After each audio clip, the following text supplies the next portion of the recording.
Well, good everyone. So it's been a busy week this week, and it's been always the way. I have the best intentions to come up with the answers to all your questions, and then I got to try and find a slot to stick it in, and get too many posts on Facebook, and even then I just put a post up from Galliana, which was done back in December when they were coming into Auckland, and I don't know why I stumbled across it again. It's fantastic, and some of the people currently following the race might not have seen it. It's Friday night, so going into is that right? Yeah, today's Friday.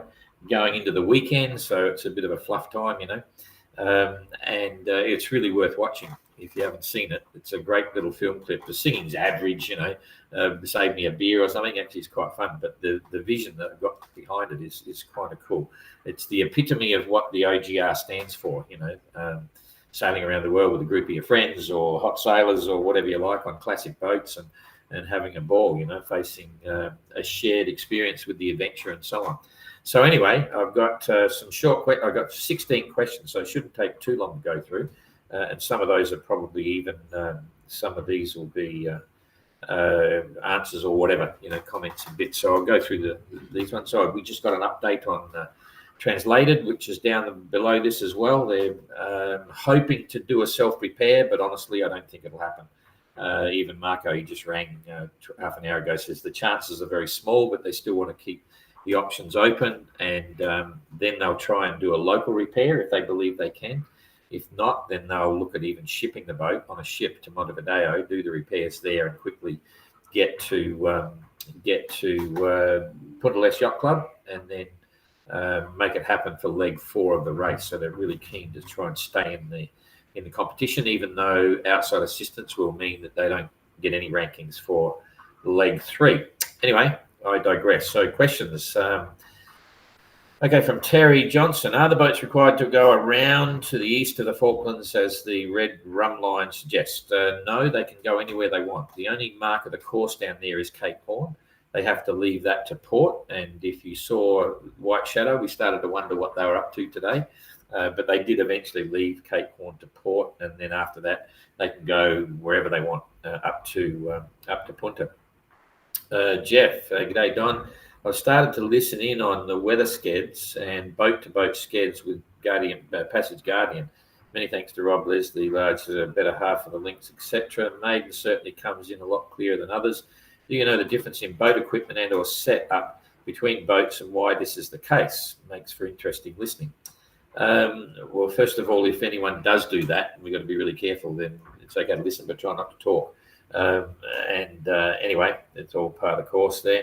And I see, okay, well, I was going to say, during my BOC race in 1990, we try and answer the questions on screen rather than on the thing, but during 1990, when I did the BOC, I had an aluminium boat, okay, a 50-foot aluminium boat, and my radio with that one was performing like substantially better than everyone else in the fleet, to the point that literally on the 156 days it took me to go around the world, I could call Sydney radio on my ICOM M700 virtually every day for the entire race. Other entrants were gobsmacked.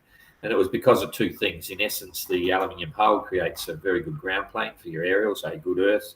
I had an excellent antenna. All the technical aspects were right. I had a ham radio guy help me with the installation, so the installation was perfect.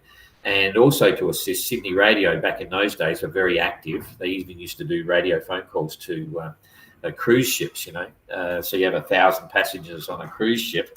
And it used to be so funny because we could get in on the rad phone frequencies and listen in. And there were so many wives calling husbands they left behind, or husbands calling wives they left behind, and listening to all these private conversations you weren't supposed to. But anyway, so my radio, an aluminium hull, really helps. So Maiden is an aluminium hull. It's one of the few there, and their radio installation is obviously very good. So that's probably one of the big differences.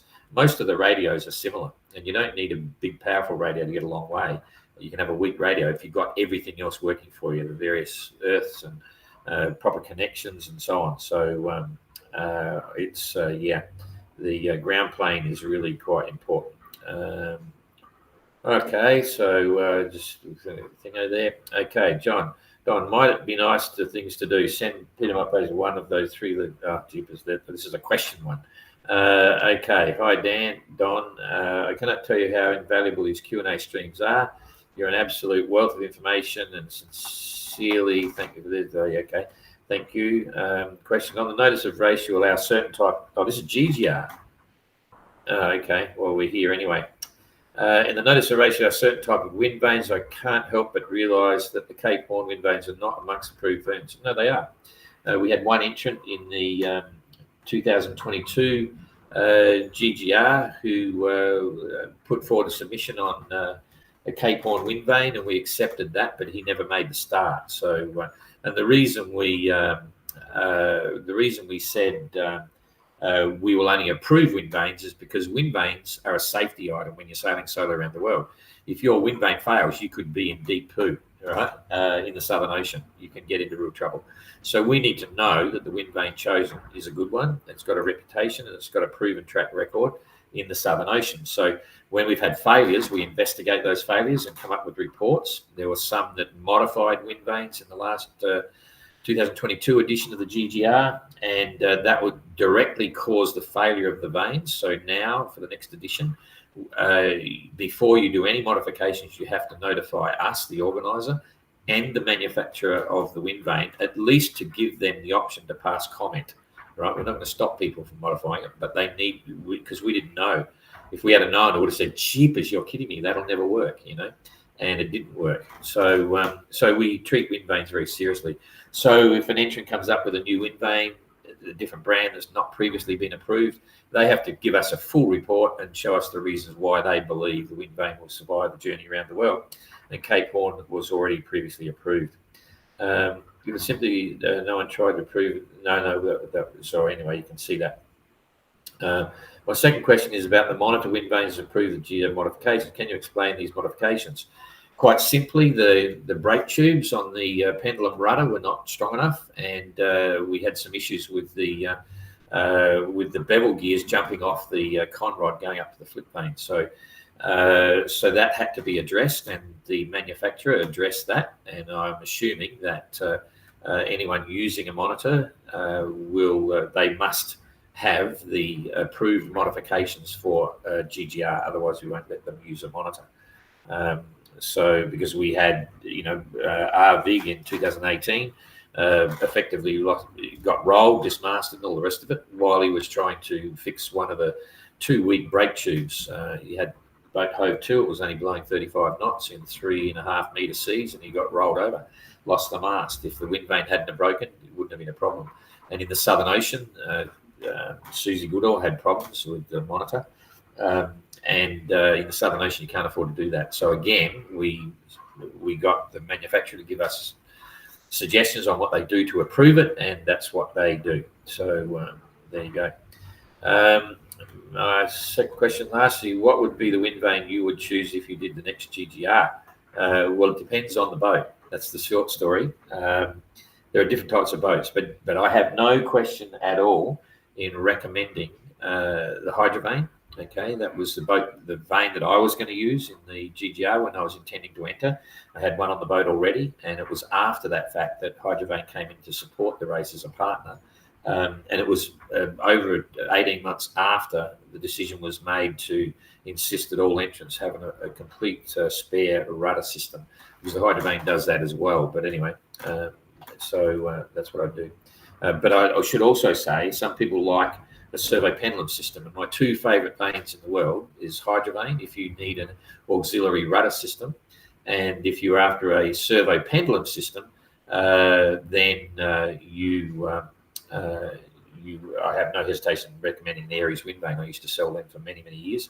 And Nick Franklin, a long, long time ago, the designer, owner and builder of the vanes, Aries is a very good vane as well, as are the others. I'm not trying to say there's anything wrong with a Wind Pilot or anything, Cape Horn, whatever. They're all good, but you have your preferences. Okay, back to OGR. Ricky, hello, Don. Not sure if you answered this last time, but I'm wondering why the full keel was obligatory in the GGR, but not in the OGR. It was quite simple. We're using for the OGR boats that are very similar to the boats which were used in the original Whitbread races. And when you're fully crewed boat, you can go a lot faster, and you've got Really nice designs. They're wholesome. There were no full keel boats, to my knowledge, with outboard rudders in the whitbread race. So they're a different cup of tea. But in the GGR, there's a very well-known reason why we use the full keel boats, outboard rudder, on the trailing edge of the keel and all that sort of stuff, because they're very strong. They track really well because there's only wind vanes allowed. They're single-handed, lots of different reasons. So that's the difference there. Okay, Max. As a fleet now around in Cape Horn, do you have any statistics of how many individuals are doing it for the first time? There's previous GGR skippers on board, like there's Tapio, there's Simon Kerwin, Ian Herbert Jones, and Mark Sinclair, and that's about it. No one else had been around Cape Horn. Okay. There's one of the ex-Whitbread guy on Spirit of Helsinki. I think he's it, but there's very few of them, if any. There's hardly any, virtually none of them have been around Cape Horn before. My guess would be the majority for the first time. Yeah, that's right. Thanks for that. Okay, so Joy, you mentioned putting out weather buoys in the Southern Ocean. Yeah, I put out a heap of them, probably 20 or 20, 30 of them. I know they do this in the Ocean Race and the Bondi Globe. Have any other OGR or GGR sailors done this or any other scientific research? No, there's nothing in the OGR and GGR because physically it's not possible to carry the gear. If you've looked inside of one of our OGR boats, they're absolutely chocker. By the time you get 10 people in there, all their personal kit, all the food, all the sails, all the clothing, all the rest of it. Because the gear, the buoys yourself, they're like this sort of size. I can't even show you. They're like the size of a small. What's a good size? They're quite big. Okay, the ones we were deploying there. They've got coil of rope on there, all wrapped up in cardboard, all strapped up in cardboard, and one person can lift them. They're quite heavy, but I'll show you. Hang on, I'll show you. They're sort of like this sort of size, and then that sort of size. And so what you do, they give you a preferred place to deploy the buoy. They'll give you if you're going north-south, we used to go down to Antarctica a lot. They'll say between this and this latitude, drop one there, and between that and that latitude, drop one there, and then we mark the positions. So they give you a rough idea where they want to drop it. And sometimes we drop 4 on one transit south, at a time. And so you just literally heave them over the side. They hit the water. Slowly but surely, the cardboard dissolves, and when it dissolves, the sea drogue float comes out of the line, and they float on the surface. We had some fancy ones that would actually sink. They'd go down and come up and go down and come up. We deployed a couple of them, which are very sophisticated. They go down very deep, and then they return to the surface to send the signal out. So that was mainly hydrographic rather than atmospheric things. But anyway, we used to do a fair bit of that, even on my own ship, but never really on yachts because GGR is too small, 36-foot yacht, and even OGR now, everyone's absorbed with what they're doing. So. And there's some that are doing some small projects, even the GGR, trawling on plankton, or even the Susie Goodall did some stuff. And a few others have got various projects that they're doing, but not huge numbers. So that's how that works. John, again, I'm interested in the difference in equipment band allowed between GGR and OGR, specifically differences watches and clocks. That's very easy. Everything in the Golden Globe race has to be wind-up clocks. You're not allowed to have battery clocks or anything because no one used that in 1968. Whereas in the OGR, you can use whatever clocks you want. So that's easy. And then cassette tapes are the same for both. You could get a lot more access to electronics and so on in the OGR. You've still got sail restrictions in the OGR, same as the GGR. And safety equipment is substantial in both. It's quite comprehensive. So it's hard to think of off the top of my head what are the things that are banned, but similar ones are banned in both events, but others aren't. So that's the electric clocks. Radar, yeah.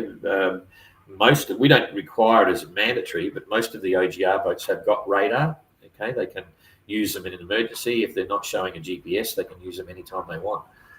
So there's radar there, but in the GGR, it's not excluded radar, but no one would carry one because you're never going to have the power to run it, and it wouldn't survive the distance. Being out there for 10 months, getting knocked down, and all that sort of stuff. So no one worries about fitting a radar on a GGR boat. So that's cool. I don't know whether that answers your question, but you can get the list of banned equipment in the notice of race of both events, which you can download off the website. Okay, Chris. Oh, g'day, Chris. All being well, when is the next Ocean Globe race? It's in 2027. I made a big mistake a couple of weeks ago. I said we will issue the 2027 notice of race at the end of January. And we've passed the end of January. We're now on the 9th of February, and I still haven't. I said I thought I'd do it next week, but it's not happening next week. It'll happen very soon. I've got final things that I'm just checking, and then we'll release the notice of race plus the entry forms for 2027. And then people will be free to enter. And then there'll be another one in 31, okay? And that's all we're committing to at the moment. Every time I launch an event, I commit to 3 editions, and then let's see where it goes from there. But my gut feeling is we have quite a lot of interest for 27, and I'm hoping that we get some commercial partners for 27. If we do, that will ensure the ongoing viability of the race. But being in the underwriter, we have to come up with a shortfall, and we put in, we don't get paid, we get food and lodgings, food and board, but hopefully with a partner we can employ more people, the team would grow, and we'd be able to do a lot more things to get a lot more people involved. This is people around the edges to experience the event more, and also ensure that it carries on, because everyone that gets involved, they're given a 3 event option, so they come in, get involved, like the ports and everything, for the first edition, and if they like what they experience, they have the first option to take it on for the next edition, and so on. So 27 is the next edition, and it'll absolutely be on, and it should be fun. Oh, another one, Chris. It seems that Penduic knew they were first at Cape Horn. How did they find out? When they arrived in Auckland, it seemed they did not know. Translated 9 had already arrived. Well, I know what happened in Auckland, because they were being super competitive. The weather was really interesting and tricky, so they just went dark ship. They didn't come up on the chat sessions every day and talk about exchanging weather and positions and so on. So that's their prerogative. The chat sessions are not mandatory, except for one session to check with your buddy. So it's up to them what they say when they're on it. So when they're on chat sessions, then they can say, they give their position, and they often do share their position, share the weather that they're getting. So, and if someone's got a forecast, they'll share that forecast around with the group, and so it goes. You just sometimes you know, sometimes you don't. And so when they're coming into Cape Horn, I think most of them, if they had the chance to talk, they would be giving their positions, because it's all very daunting and mysterious and a bit scary, and it's safety factors as well. So maybe they were all talking to each other, and they could give their positions away. As an organizer, we don't give the positions of all the boats. It sounds strange, and some of the entrants wanted that in the beginning, but that's the way it was back in the day. The organisers didn't necessarily give them positions every day. It's part of the fun of working out where you are and what you're doing and what the others are as well. Okay, there's one there. Okay. Any news regarding OGR 2027? Well, that's all is on there. I think I saw another one there before, but I might have missed one. Any news? Okay, so it'll start in Europe. And it will be 4 legs, similar to 27, or it could be Europe or the UK. I mean, it starts. It should probably go to Cape Town, maybe go to Auckland, and should end up in Punta again as well before going back to wherever the start was. So that's all up for grabs to see exactly what happens as well. That looks like it's the last of the question. I'll just double check here that I haven't missed one. Mentioned putting out weather buoys. I'm not sure I answered this last time. There's one here. Is the race finishing in Southampton? We'll announce that next week. So follow that. Okay, that's we'll announce the finish port next week. I mean, so that's it. Yeah. Okay. So that's all the bits there. I think that's pretty cool. Jeremy Bagshaw is also around Cape Horn. Hi, Nigel. Joy, thanks so much for your interest and comprehensive answers. This one's pretty straightforward, but I wanted to get it out of the way. Jeremy Bagshaw, skipper on Stern, also rounded Cape Horn. I forgot about Jeremy. He's another GGR skipper. So anyway, all kind of good. Okay, that's it. So we'll put another Q&A up next week late sometime if you've got anything happening, and we'll fill you in. So have a good weekend, and we'll see you again tomorrow. See you later. Oh, I pressed the wrong button again. It's supposed to come up with the screen with all the bits, but you know what they are.